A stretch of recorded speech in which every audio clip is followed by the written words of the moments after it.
अंधकार फैल चुका था, धर्म मर रहा था, अधर्म ने संसार को अपनी गिरफ्त में ले लिया था। लोगों के दिलों में भय था और धरती पर पाप का साम्राज्य। फिर जन्मा एक बालक जिसके भीतर थी शक्ति, धर्म का रक्षक, अधर्म का संहारक। यह है कल्कि की कहानी, जिसकी भविष्यवाणी महाभारत की रणभूमि पर हुई। यदा यदा धर्मस्य ग्लानिर्भवति भारत। कृष्ण के जाने के बाद कलयुग ने दस्तक दी। शुरुआत में सब सामान्य था, शहर बस रहे थे, व्यापार बढ़ रहा था, दुनिया चमकदार लग रही थी। लेकिन धीरे धीरे यह चमक फीकी पड़ने लगी। विज्ञान और साधन जो इंसान की सुविधा के लिए बने थे, अब वही उसके लिए मुसीबत बन गए। लोग घंटों ट्रैफिक में फंसे रहते, घर लौटते तो स्क्रीन में खो जाते, रिश्ते टूटने लगे, घर घर में कलह, तू चुप रह, तुम्हारी प्रॉब्लम क्या है, और जवाब सन्नाटा। सड़कों पर लूटपाट, चोरी, हत्याएं आम हो गईं।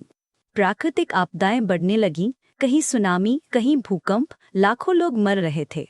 महामारियां इंसान को निगल रही थी, हर घर में मातम, लोग डर के साए में जी रहे थे। सबको लगा यही है अंत, लेकिन यह तो सिर्फ शुरुआत थी।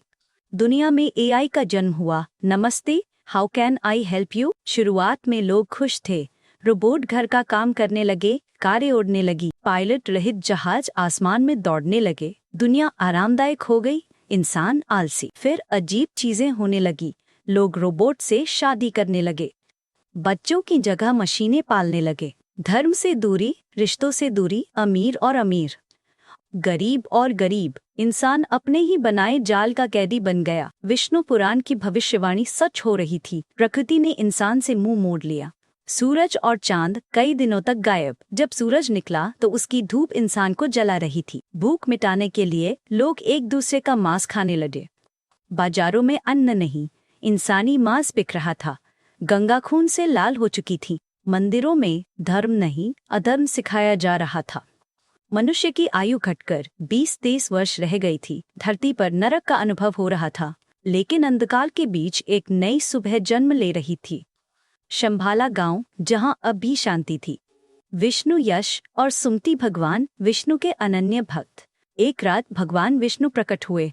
तुम्हारे घर एक पुत्र जन्म लेगा, जो कलयुग का संहार करेगा और सत्ययुग की रोशनी लाएगा। उस रात आकाश में चांद और सूरज एक साथ चमक रहे थे और जन्म हुआ कल्कि अवतार का। देवताओं ने प्रणाम किया। चिरंजीवी जिन्होंने युगों से प्रतीक्षा की थी, आज प्रभु के दर्शन कर धन्य हो गए।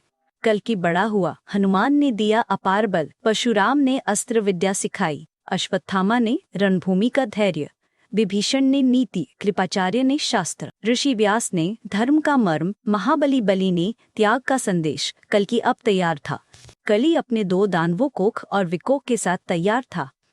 कल्कि ने दिव्य अस्त्र चलाया। पहले वार बेअसर, दूसरे वार बेअसर। फिर अश्वत्थामा का ज्ञान याद आया, 2 साए साथ हो तो उन्हें अलग करो। कल्कि ने वैसा ही किया। कोख और विकोप धराशायी। फिर कली का वार। कल्कि ने ब्रह्मास्त्र चलाया। एक झटके में कली और कलयुग का अंत। सृष्टि में शांति लौटी। कल्कि का विवाह पद्मावती से हुआ। उनसे जय और विजय का जन्म हुआ और इस तरह सत्ययुग की नई शुरुआत हुई। धर्म की पुनः स्थापना, अधर्म का अंत।